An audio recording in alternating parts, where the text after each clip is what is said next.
Assalamualaikum warahmatullahi wabarakatuh. Perkenalkan, nama saya Dian Rahmawati, NPM 19 12 11 04 11. Di sini saya akan mempresentasikan hasil dari proposal saya, yaitu yang berjudul Pengaruh Managerial Ownership, Leverage, dan Dividend Policy terhadap keputusan hedging pada perusahaan manufaktur yang terdaftar di Bursa Efek Indonesia tahun 2018 sampai 2020, yaitu studi empiris pada perusahaan sektor industri dasar dan kimia. Untuk latar belakang sendiri, pertumbuhan perekonomian berkembang pesat mengikuti perkembangan teknologi dan informasi. Seiring dengan perkembangan teknologi, maka perdagangan bebas antar negara tidak dapat dihindari. Perusahaan lebih mudah untuk mengakses pasar internasional, baik untuk mencari dan melakukan impor bahan baku yang lebih terjangkau dan murah. Tetapi setiap aktivitas bisnis suatu perusahaan berpotensi mendapatkan risiko. Risiko yang paling sering terjadi jika melakukan perdagangan internasional adalah risiko fluktual valuta asing, risiko suku bunga, dan risiko harga komoditas yang dapat berpengaruh negatif terhadap arus kas, nilai perusahaan, dan dapat mengancam keberlangsungan hidup perusahaan. Maka dari hal tersebut, perusahaan dapat menghindari risiko dengan melakukan hedging. Hedging dalam dunia keuangan digunakan untuk sebagai investasi yang dilakukan dengan tujuan meminimalisir atau bahkan meniadakan risiko pada investasi lainnya, yaitu menurut Dewi Dapunawati 2016. Hedging untuk risiko valuta asing biasanya dilakukan dengan membentuk portofolio dengan menggunakan instrumen derivatif, sehingga perusahaan dapat melakukan penjualan atau bahkan pembelian sejumlah mata uang untuk menghindari risiko kerugian selisih kurs yang terjadi karena adanya transaksi bisnis yang dilakukan perusahaan tersebut. Untuk fenomena ini sendiri, saya mengambil dari sumber Bank Indonesia. Yang terjadi di sini ada kurs transaksi terhadap nilai rupiah terhadap US dollar. Berdasarkan grafik yang tertera pada gambar, terlihat bahwa kurs rupiah melemah terhadap US dollar pada awal Januari sampai dengan Oktober 2018 hingga mencapai 15.178,87 per dolar Amerika Serikat. Akan tetapi di bulan November 2018 nilai rupiah menguat cukup stabil dengan nilai tukar sebesar 13.776,15 pada Februari 2020. Namun, nilai tukar rupiah terhadap US dollar kembali melemah secara signifikan pada rupiah, yaitu pada April 2020, di mana mencatatkan angka hingga 15.867,43 per US dollar. Kurs rupiah terhadap US dollar yang sangat fluktuatif menjadi rambu-rambu yang harus diperhatikan oleh perusahaan saat melakukan perdagangan internasional, sebab dengan hadirnya perbedaan pengguna mata uang, maka terdapat ketidakpastian yang berpeluang untuk menghadirkan risiko. Apabila mata uang yang digunakan oleh perusahaan mengalami depresiasi, maka nilai utang akan meningkat. Dalam rangka menghindari ketidakpastian tersebut, maka perusahaan yang melakukan aktivitas ekspor dan impor itu mencoba untuk mengambil langkah lindungi nilai atau yang bisa disebut dengan hedging.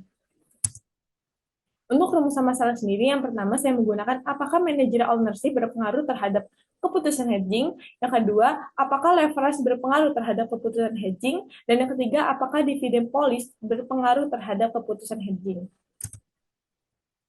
Untuk tujuan sendiri yaitu saya untuk mengetahui pengaruh managerial ownership, leverage, dan dividend policy terhadap keputusan hedging. Untuk manfaat penelitian bagi perusahaan, penelitian ini diharapkan dapat menjadikan referensi atau acuan untuk mengambil langkah, strategi, maupun sebagai pertimbangan sebelum mengambil keputusan dalam kondisi ekonomi di masa mendatang, serta dalam melakukan aktivitas hedging sebagai salah satu cara menghindari resiko kerugian bagi perusahaan. Untuk bagi peneliti sendiri, penelitian ini diharapkan dapat memberikan tambahan pengetahuan kepada para peneliti.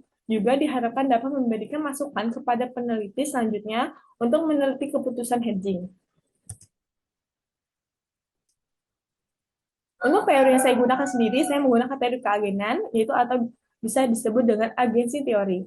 Menurut Brickma dan Houston 2010 menjelaskan bahwa teori keagenan atau agensi teori adalah suatu hubungan di mana manajer diberi kekuasaan oleh pemilik saham. Dalam hal ini, manajer diberi kekuasaan untuk mengatur bagaimana perusahaan untuk memperoleh laba sebanyak-banyaknya dalam suatu periode. Manajer yang diberi kekuasaan akan mengupayakan segala cara agar dapat memenuhi keinginan yang diberikan oleh pemegang saham. Menurut Jensen dan McClellan di 1976 menyatakan bahwa teori keagenan merupakan hubungan kerja antara prinsipal atau pemilik dan agen atau bisa disebut dengan manajemen. Agen secara moral harus bertanggung jawab untuk mengoptimalkan keuntungan prinsipal. Namun di sisi lain, agen juga berkepentingan untuk memaksimalkan kesejahteraan mereka sendiri. Oleh karena itu, agen tidak selalu bertindak sesuai dengan kepentingan prinsipal, sehingga menimbulkan masalah agensi. Dalam kenyataannya, akan terjadi konflik kepentingan untuk mencapai laba. Manajer perusahaan berusaha memperoleh laba, perusahaan agen memperoleh bonus. Sedangkan pemilik modal ini menekan manajer untuk memperoleh laba agar memperoleh bagian berupa dividen tanpa memperhatikan resiko yang mungkin akan dihadapi oleh manajer perusahaan. Oleh karena itu, untuk mengurangi resiko yang mungkin akan terjadi dan keinginan investor agar tetap memperoleh bagian berupa dividen adalah dengan melakukan proteksi terhadap aset yang dimiliki perusahaan, salah satunya dengan melakukan hedging. Untuk teori yang saya gunakan yang kedua yaitu teori stakeholder value maximization. Menurut Tufano dalam Saraswati dan Suryatini 2019, teori ini melatar belakangi penggunaan kebijakan hedging. Teori ini digunakan untuk mengoptimalkan nilai dari pemegang saham dengan mengurangi exchange for gain exposure yang dilakukan dengan menerapkan kebijakan hedging. Dengan memaksimalkan nilai stakeholder dalam meningkatkan kekuasaan perusahaan, maka dapat dilakukan dengan cara mengurangi biaya kesulitan keuangan. Biaya kesulitan keuangan juga digunakan untuk menggunakan hedging, karena dengan mempertahankan jumlah hutang pada tingkat tertentu, maka dapat melindungi arus kas dari dampak perubahan kurs. Untuk kerangka berpikir sendiri, yang pertama, apakah manajer ownership? Maaf, untuk kerangka berpikir sendiri, untuk keputusan hedging itu Y-nya, X1-nya manager ownership, lever S2, dan dividen policy X3. Untuk hipotesis sendiri, hipotesis yang pertama itu diduga manajer ownership berpengaruh positif dan signifikan terhadap keputusan hedging. Hipotesis kedua diduga leverage berpengaruh positif dan signifikan terhadap keputusan hedging. Dan yang ketiga itu hipotesis yang ketiga diduga dividen policy berpengaruh positif dan signifikan terhadap keputusan hedging. Untuk metode penelitian sendiri, jenis penelitian menurut Sudiono itu penelitian yaitu saya menggunakan penelitian asosiatif, yaitu merupakan penelitian yang bertujuan untuk mengetahui pengaruh ataupun juga hubungan antara dua variabel. Untuk sumber data sendiri, saya menggunakan data sekunder. Yaitu menurut Sudiono 2016, data sekunder adalah sumber data yang tidak langsung memberikan data kepada pengumpul data. Sumber data yang digunakan dalam penelitian ini berasal dari Bursa Efek Indonesia atau yang bisa disebut BEI. Untuk metode pengumpulan data sendiri, data dalam penelitian ini yaitu menggunakan metode dokumentasi.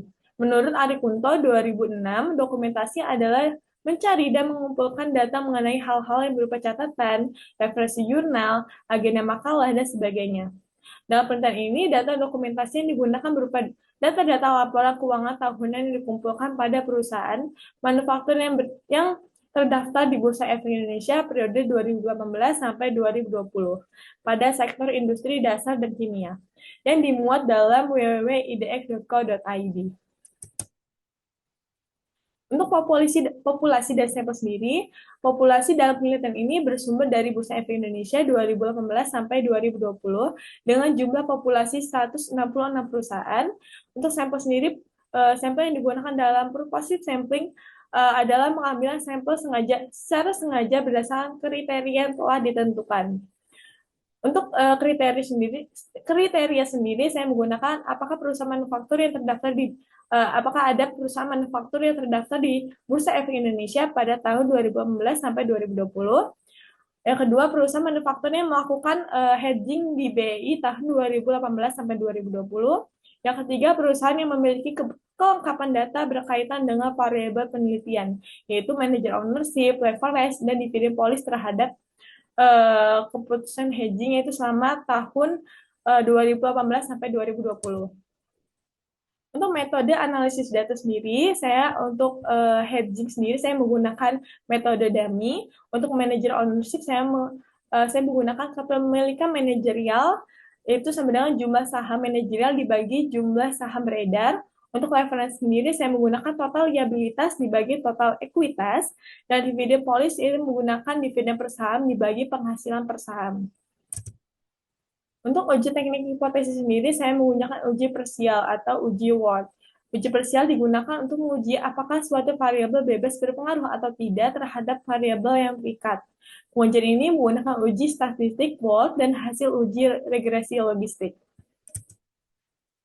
Mungkin sekian dari hasil presentasi saya. Saya ucapkan terima kasih. Wassalamualaikum warahmatullahi wabarakatuh.